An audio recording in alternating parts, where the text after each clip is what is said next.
मैं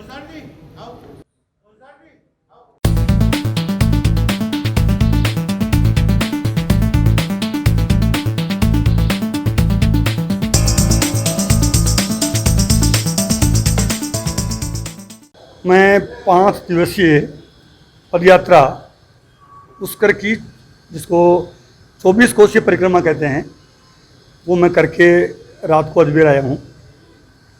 कल हरियाली अमावस थी, कल हमारी यात्रा का समापन हुआ और मुझे इतना सुखद अनुभूति हो रही है कि यात्रा मार्ग में क्या क्या कठिनाइयाँ हैं। जो गायत्री शक्तिपीठ द्वारा आयोजित इस यात्रा में उन्होंने कहा था कि इस यात्रा के रास्तों को सुगम बनाया जाए और जो यात्रा में पदयात्री चलते हैं उनके लिए रुकने की, उनके लिए जो सुविधाएं होनी चाहिए वो सरकार करे। तो इसी भाव से मैंने यात्रा करी और मुझे बहुत अच्छा लगा।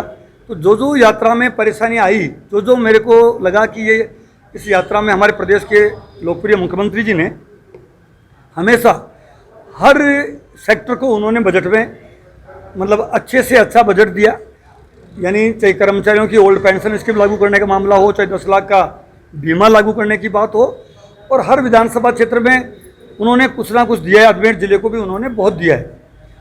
मैं आरटीडीसी का चेयरमैन हूँ। हमारे पर्यटन विभाग को भी 1000 करोड़ का पर्यटन विकास कोष के लिए उन्होंने बजट दिया है और हर जिले में 2-2 पर्यटन स्थल और विकसित हों, इसके लिए भी मुख्यमंत्री जी ने बजट में घोषणा की है।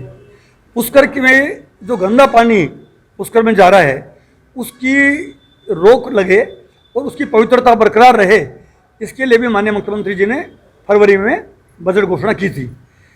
तो मैं अभी जिला कलेक्टर महोदय, हमारे जो एडीए के जो कमिश्नर है अक्षय गोदारा जी, सेक्रेटरी हैं, वो इन सबसे चर्चा इस पूरे पुष्कर की पदयात्रा के मार्ग में क्या और सरकार की तरफ से होना चाहिए, मैंने उनको सुझाव दिए हैं। और पुष्कर का गंदा पानी की तत्काल रोक लगे, क्योंकि कल मैं जब गया वहाँ पदयात्रा समापन पे जब पूजा करी सरोवर की, हमारे साथ में तमाम कांग्रेस के नेतागण भी थे। हमारे पूर्व विधायक पुष्कर गोपाल भाई जी थे, रामस्वरूप चौधरी जी थे, पुष्कर नगर पालिका के सारे पार्षद थे, पुष्कर नगर पालिका के चेयरमैन जो रहे दामोदर जी सहित सभी लोग थे। और पुरोहित संघ वहाँ का इतना मतलब उन्होंने इतना तीखे अंदाज में, आज एक अखबार ने लिखा भी है कि तीखे अंदाज में उन्होंने कहा साहब कि ये गंदा पानी आता है, हमारी आस्था को बहुत चोट लगती है। तो मुख्यमंत्री जी ने बजट में घोषणा कर दी, अब उसका क्रियान्वयन जल्दी से जल्दी हो।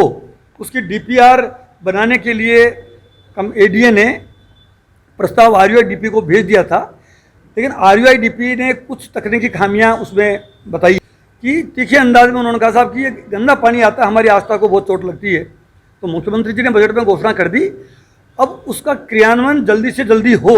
उसकी डीपीआर बनाने के लिए एडीए ने प्रस्ताव आरयूआईडीपी को भेज दिया था, लेकिन आरयूआईडीपी ने कुछ तकनीकी खामियां उसमें बताई हैं, वो जल्दी दूर करेंगे।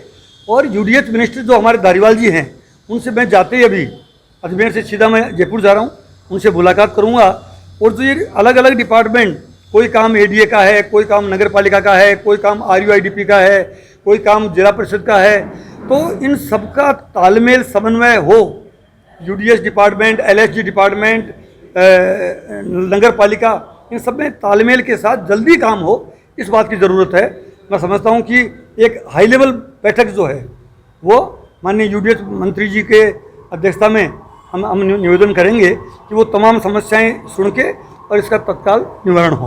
आपको क्या क्या समस्या का सामना झेलना पड़ा? कि मैंने कहा कि मैं जब पदयात्रा प्रारंभ की मैंने पुष्कर से, तो सबसे पहले जो गंदे पानी का नाला जो सरोवर में गिर रहा है, ये मैंने आंखों से देखा, मुझे बहुत पीड़ा हुई। और जो एक रोड लाइट की बहुत समस्या है, कांवरिया जाते हैं तो अंधेरे में, घाटों में और दिन में। दूसरी समस्या मैंने जो देखी, वो जब फिर सरोवर से आगे छोटी बस्ती से आगे बढ़ा तो ब्रह्मा मंदिर जो है, जिसका पूरा देश दुनिया में नाम है, उसका भी जो स्थिति है वो भी चिंताजनक है।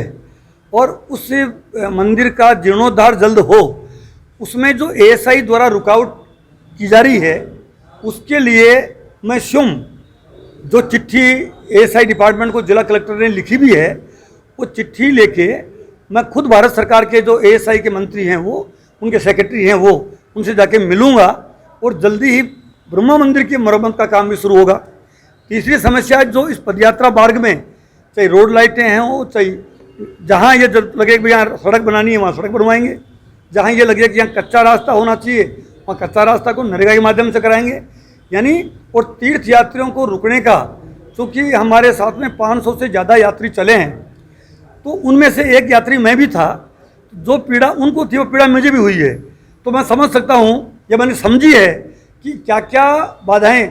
एक तो मैं अगर चलता नहीं तो मुझे वो अनुभव पता नहीं पड़ता, तो रोड लाइट हो चाहे रुकने के लिए क्या व्यवस्था कर सकते हैं, जो भी हो पाएगा जल्दी से जल्दी अगली यात्रा जब होगी उससे पहले पहले मैं समझता हूँ इस पूरी यात्रा मार्ग को अच्छे से अच्छा किया जाएगा। मैंने आपको कहा ना कि एक उच्च स्तरीय बैठक हम माननीय यूडीएस मंत्री जी श्री शांति धारीवाल जी से निवेदन करेंगे, उनके अध्यक्षता में एक बैठक हो और जितने भी लोकल बॉडी से रिलेटेड जो डिपार्टमेंट हैं उन सबका जो समस्याएं जितनी आई हैं, बिल्कुल आप ठीक कह रहे हैं, कांवड़ियों को भी जो प्रॉब्लम होगी उनको भी दूर करेंगे, पुष्कर के तीर्थालु हैं या तीर्थयात्री हैं उनकी भी दूर करेंगे। आपको लगेगा कि बहुत जल्दी ही इसके सुखद परिणाम होंगे।